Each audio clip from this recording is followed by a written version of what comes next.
People have asked me for the last 24 years, how do you develop an above-average income? And the answer is, become an above-average person. Develop an above-average handshake. Some people want to be successful, they don't even work on their handshake. As easy as that would be to start on. They let it slide, they don't understand. Develop an above-average smile. Develop an above-average excitement. Develop an above-average interest in other people. Develop an above-average intensity to win. See, that'll change everything. Probably one of the most frustrating experiences in life is looking for an above-average job with above-average pay without becoming an above-average person. It's called frustration.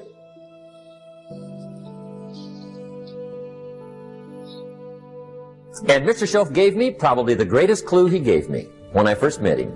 He said, Jim, if you want to be wealthy and happy the rest of your life, just learn this lesson well.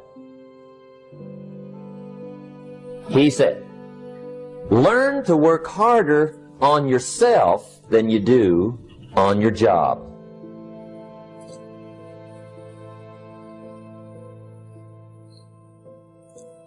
Then Mr. Shoaff gave me probably one of the most important clues among so many things he taught me, but this was in those early days.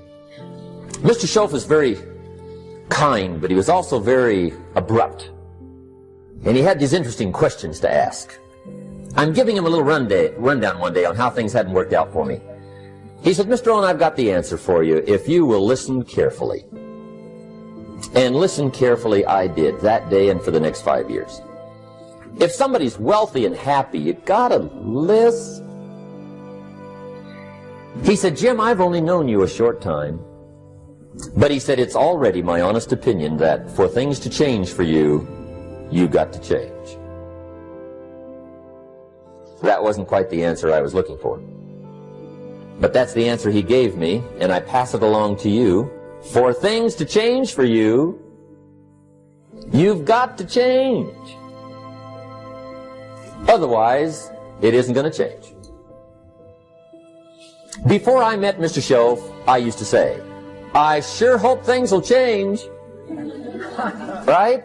That seemed to be my only hope. If it isn't going to change, I'm in serious trouble. And then I discovered it isn't going to change, so I'm in serious trouble.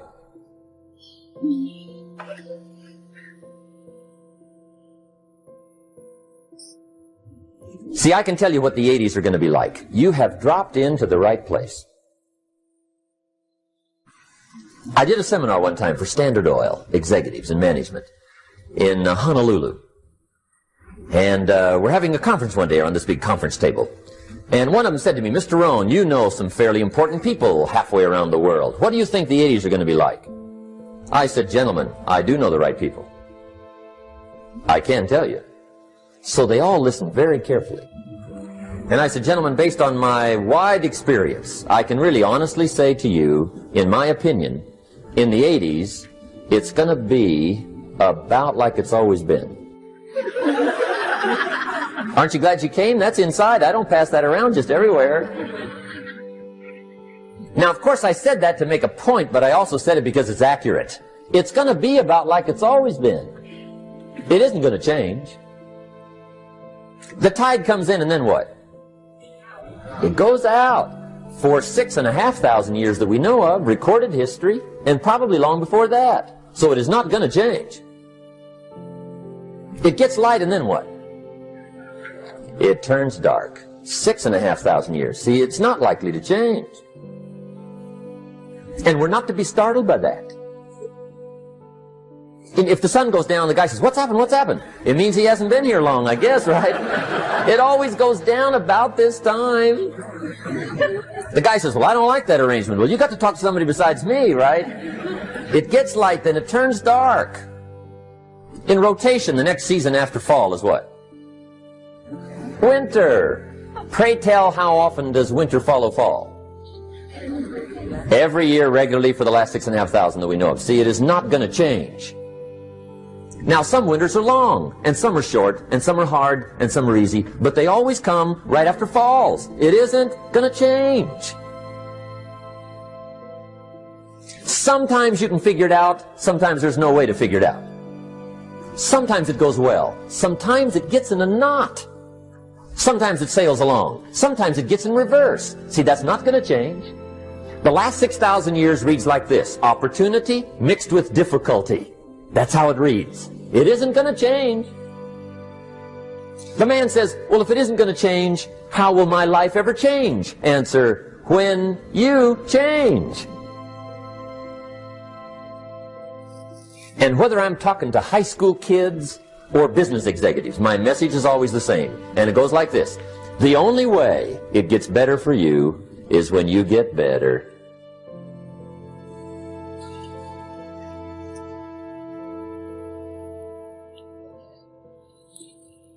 Let me give you the 4 major lessons in life to learn. Here's 4 majors. It's good to study the majors. In our weekend seminar we teach, some people don't do well because they major in minor things. You've got to be on the lookout. At the end of every week, end of every month, you've got to check, make sure you're not spending major time on minor things. Okay, we go through that whole series. Majors and minors. Now, let me give you 2 phrases before we get to the 4 majors. This will set it up and you'll see where I'm going. 2 key phrases for your notes. Here's the first one. Life and business is like the changing seasons. That's the first phrase. Life and business is like the changing seasons.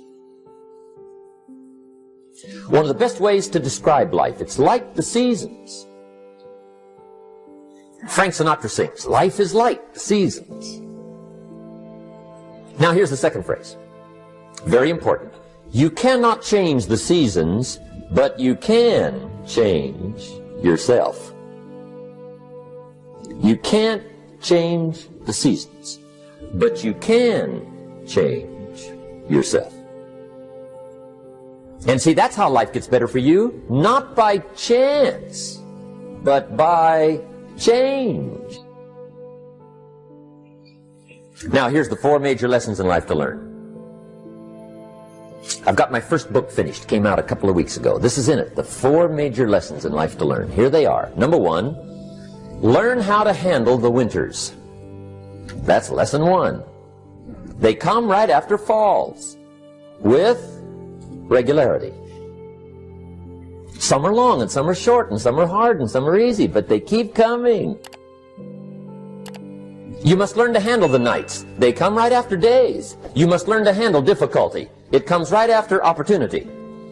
You must learn to handle recessions. They always follow progressions. For the last 6,000.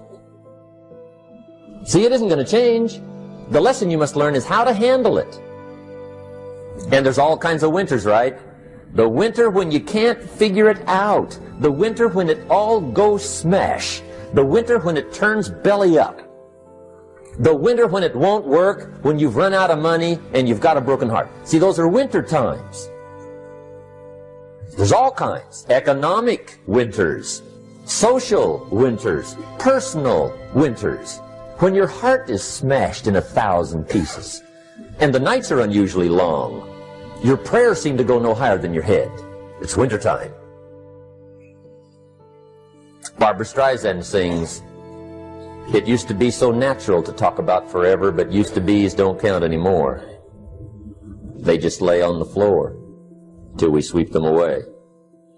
You don't sing me love songs, and you don't say you need me, and you don't bring me flowers anymore. A song of winter. But see, the disappointments come. Those are normal. That's part of life. But the question is, how do you handle it? How do you handle the coming winters and the disappointments and the down times? Well, you can't get rid of January by tearing it off the calendar. But here's what you can do. You can get stronger, you can get wiser, and you can get better. The winters won't change, but you can. And that's how life changes for you. See, before I understood, when it was winter, I used to wish it was summer. I didn't understand. When it was hard, I used to wish it was easy. I didn't know. And then Mr. Schoaf gave me a part of his very unique philosophy when he said, "Don't wish it was easier, wish you were better." See, that triggered my whole life change. Don't wish for less problems, wish for more skills. Don't wish for less challenge, wish for more wisdom. That's the key. So that's lesson 1, learn how to handle the winters. Here's lesson 2, learn how to take advantage of the spring. That's the second one. Spring is called opportunity. And spring follows winter. What a great place for it. If you were going to put it somewhere, that'd be the place to put it, right after winter. And pray tell, how often does spring follow winter? Every year with regularity, 6,000. You can almost count on it. See, opportunity always comes. Days follow nights. Isn't that terrific? Opportunity follows difficulty. But here's what you must learn to do. Underline these 2 words in that key phrase. Take advantage. Underline those 2. You must learn to take advantage of the spring. See, just because spring rolls around is no sign you're going to look good come fall. You gotta do something with it. In fact, you have to get good at one of 2 things in life. Planting in the spring or begging in the fall. Or get somebody to do it for you. See, those are about the only alternatives. Now here's what else you must do. Take advantage of the springs quickly, because there's only a few. Just a handful of springs have been handed to each of us. They don't come forever. Life is fairly brief. So you got to read every book you can get your hands on what to do with your springs while they're here. And take advantage, they soon run out. The Beatles wrote, "Life is so short." And for John Lennon, it was extra short. But life is brief. Elton John sings, "She lived her life like a candle in the wind." It's brief. So whatever you're going to do with your life, you got to get at it. Don't just let the springs pass. Here's the 3rd major lesson in life to learn. Learn how to protect your crops all summer. You got to take care of what you start. Sure enough, as soon as you've planted your garden in the spring, the busy bugs and the noxious weeds are out to take it. And here's the next bit of truth. They will take it unless you prevent it. And that's the 3rd major skill to learn. You've got to learn to prevent the intruder from taking all the good you start. It's one of the challenges. Here's 2 key phrases under number 3. First one, all good will be attacked. On this planet. Maybe not the next one we get to, but on this one, all good will be attacked. Every garden will be invaded. Not to think so is naive. And here's the second phrase. All values must be defended. Political values, social values, community values, family values, marriage values, friendship values, business values. Every garden must be tended all summer. 3rd major lesson. Now here's number 4. 4th major lesson in life to learn. Learn how to reap in the fall without complaint. Learn to reap come harvest time without complaint. Take full responsibility for what happens to you. It's one of the highest forms of human maturity, accepting full responsibility. It's the day you know you've passed from childhood to adulthood, the day you accept full responsibility. And another note, learn to reap in the fall without apology. Without apology if you do well, and without complaint if you don't. That's maturity. I used to have that long list of reasons why I wasn't doing well. to explain. You got to explain, right? Otherwise you're going to look bad. I used to have this funny list called Reasons for Not Looking Good.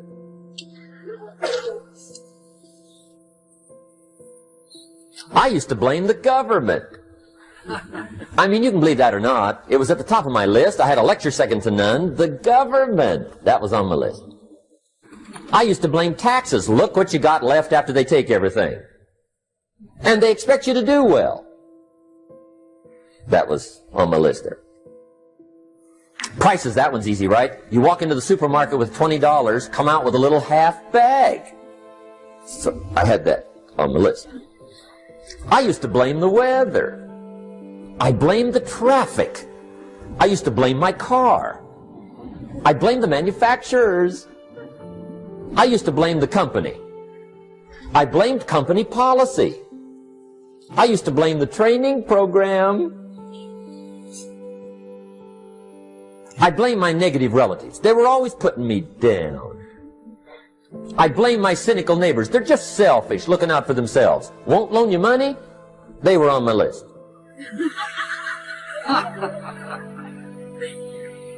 I used to blame the economy. I blamed the community. That's a pretty good list for not doing well, isn't it? I thought it was good. I'll never forget one day, Mr. Schoaf was very kind, but he was also very blunt. And this was no exception. And I'm glad he was blunt. There's a lot of things I'd have missed if he hadn't have been blunt. One day, with sort of a curious look on his face, he said, Jim, just out of curiosity, tell me, how come you haven't done well up until now? Excellent question. I thought, well, so I won't look too bad, I'll go through my list. And this list I just gave you, I put that on him. And he was very patient. He let me go through the whole thing, the government, the weather. I went through this whole thing. When I finished, he looked my list over very carefully. He said, Mr. Rohn, big problem with your list. You ain't on it. How brilliant.